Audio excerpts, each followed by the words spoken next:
So we are so excited to have Shelly Kapoor Collins as our keynote speaker.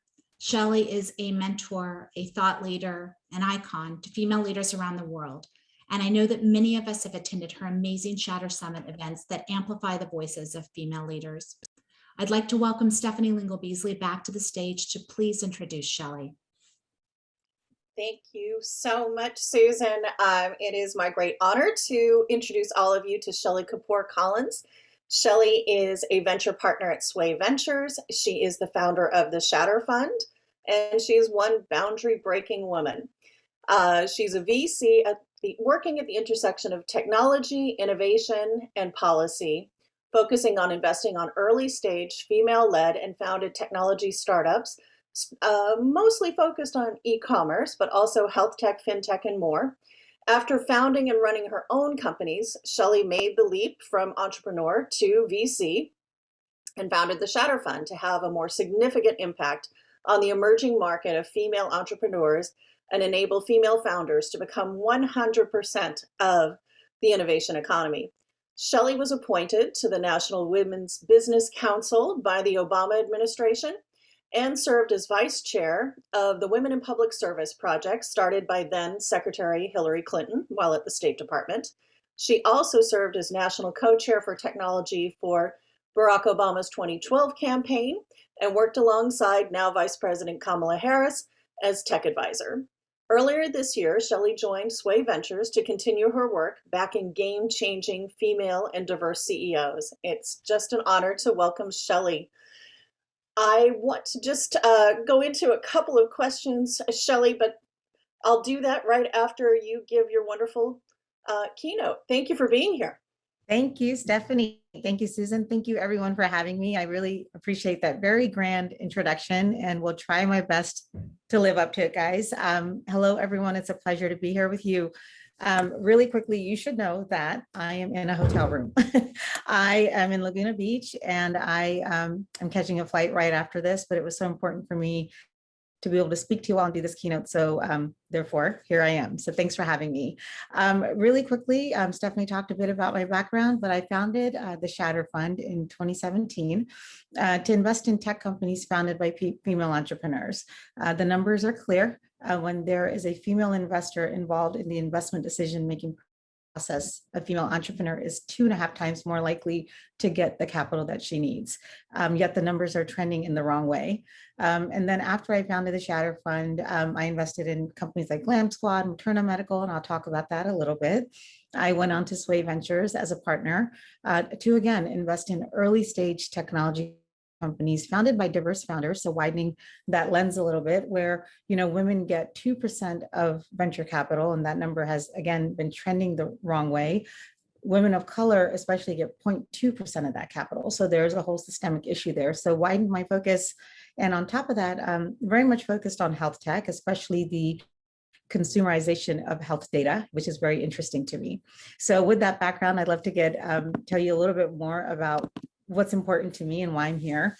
Look, so from politics to sports, to civil rights, to journalism, we women have been paving the way for generations and opening doors for others and creating opportunity. Yet there is one industry that is lagging, and that's the technology industry, in how women are capitalized, how they have access to networks, and how they have access to markets. And actually, those are the 3 pillars that I founded the Shatter Fund on: to give female entrepreneurs access to networks, capital, and markets. We have to have representation, and we have to be in the room. But much like the rest of society, healthcare and the medical system have been designed by men for men. And I think maybe most of us here will agree.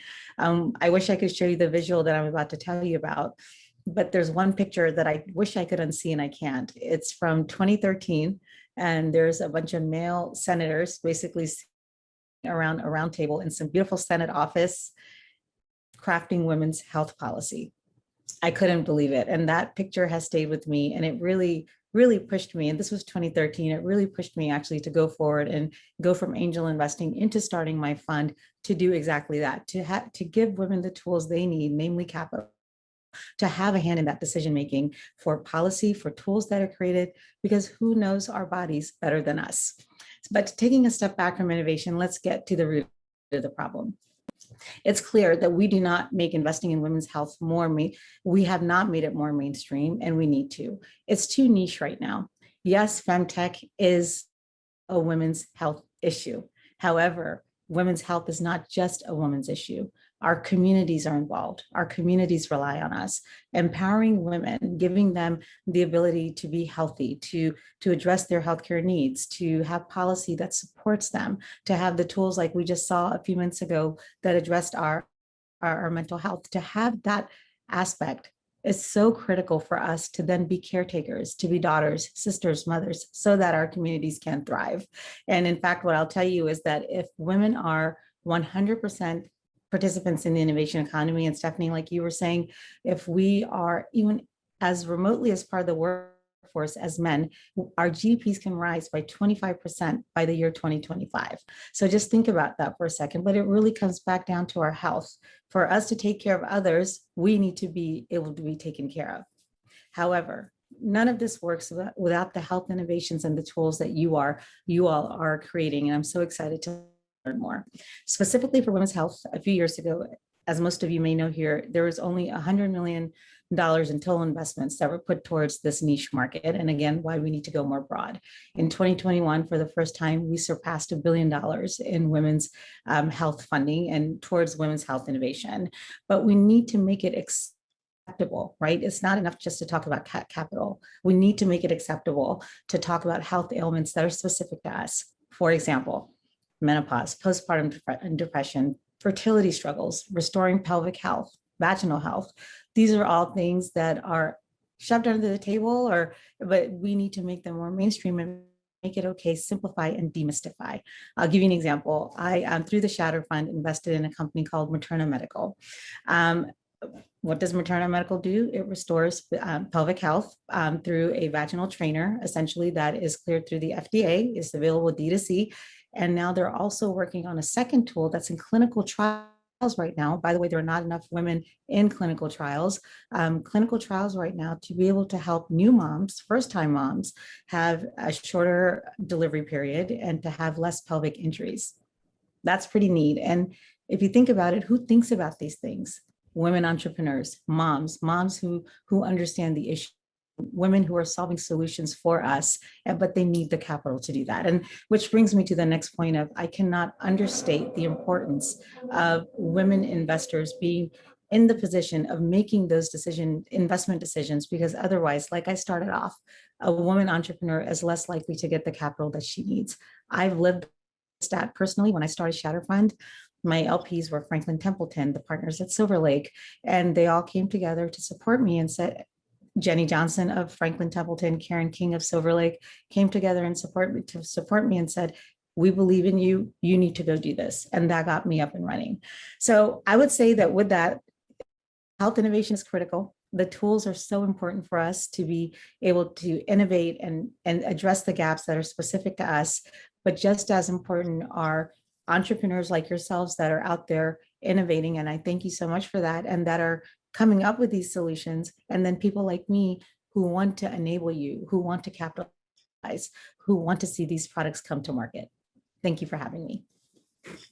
Shelly, thank you so much. We've got a couple of questions and you've touched a bit on this, but I know innovation is so important to you. And I just love to hear sort of what your take on innovation is. I know you've got a favorite quote from Steve Jobs and hoping you'll share that with everyone. Thank you. Thank you, Stephanie. I do. And to start off, I would say innovation. Look, let me back up. I love technology. I think it is the greatest equalizer of the 21st century. But without women in technology, there is no equality, right? So with that said, I've started a company, I've angel invested, I went into the Obama administration, but really what I figured out was that focus, and Steve Jobs said it best. Innovation is saying no to 1,000 things. That focus in our personal lives and our professional lives is the true innovation. When you can step away from all the bright, shiny objects and you can focus on that one piece and say, this is the part of the solution. This is the solution that I'm going to tackle. So that focus is so critical, Stephanie. Fantastic. In addition to all of the entrepreneurs, we just got a lot of people who are young, they're in health tech, they're fascinated by this topic. That's why they're on today. could you share a little bit of the best career advice you've ever received? Yes, and I thank you for that question. I can share with you all what it seems generic and broad, but I can tell you it's carried me from corporate techie to political tech, like Stephanie was talking about as a tech advisor along different campaigns, including our now vice president and now into venture capital. And that is the best advice: connect the dots. It sounds so simplistic, but connecting the dots is not for everyone. It's hard work. You see a solution, it takes vision. You bring people together, you bring value, you see people that should know each other, but they don't, and you don't worry about what happens. You open the doors and you connect those dots. That has carried me through many career changes that I've had. Wonderful. Um, just to sort of start wrapping up a little bit, some women in the audience today, as we just mentioned, are in the early stage of their career. And I know giving back to young women is a very big part of what you do. You started the Shatter Foundation to really show women about entrepreneurship, especially women who are in hard hit communities and so on. So maybe you could tell us a little bit about Shatter Foundation, and then what are 2 or 3 essential things that you like to impart to those women in the whole Shatter Foundation program? What do they need to know as an entrepreneur? Those 2, 3 Yeah. key things.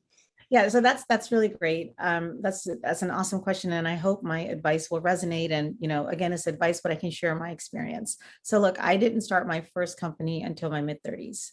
Our daughter was 10 months old. We were expecting our son, and of course, so to add a little bit more to my plate. And I wish that I had started the entrepreneurship track a little bit sooner. Right. But there was no sooner for me. When I did it, it was the right time. That was my time. And I began it. And in fact, my good friend Brooke Shields is the iconic actress. She says, every woman at every time should be beginning now. The beginning is now. Don't wait, just start. So I would go to that and say that, if you're thinking of entrepreneurship, you're thinking of starting a company, the first thing is that you have to do it.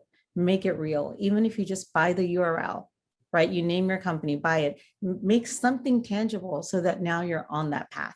The other thing is know your value, right? What are you bringing to the table? What are you bringing to the consumer or to your investors? Because if people are going to pay you for something, they want you to know your value, and you have to explain it to them. And if someone doesn't get your value, explain it again, but just make sure you believe in it and you know it. Now, in terms of the Foundation, Stephanie, we started that because, I talked about the 0.2% going to women of color, the capital, but there's also not enough women of color entrepreneurs. And a big part of it is that where they're born is the opportunity, is the key to their lack of opportunity. So we started the foundation to bring entrepreneurship education to girls in underserved, underestimated communities. And that includes 9th through 12th grades. And then we partnered with the University of Maryland to find those budding entrepreneurs. And in fact, we just announced our first set of grants through the foundation to 3 companies that we thought were outstanding. And so we really want to get these companies into the pipeline of entrepreneurship, capital, and hopefully one day exiting and going public or scaling. Fabulous. And I can personally attest that Shelly means what she says. She gave my business partner, Carolyn, and I that push off the cliff rather recently, a year and a half ago.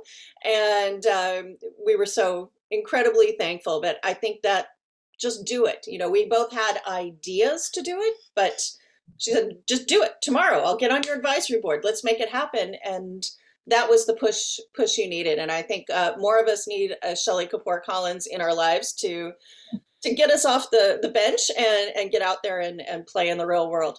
But So you did the heavy lifting. Carolyn did the heavy lifting. Thank you for taking my advice. But what I would say is, anyone else in this position that's kind of on the fence, you can always go get a job, right? You can get a job. You will not get the time back to start your venture, your entrepreneurship, and you're 80 and you're sitting in that rocking chair, you're looking back. You don't want to think to yourself, I should have done it. At least try. Absolutely. Thank you, Shelly. Thank you. Oh, Shelly, thank you so much. That was so inspiring. I really appreciate it. And I think that there's so many people today that are thinking about starting their own companies. And you just said exactly what we all needed to hear. And thank you very, very much.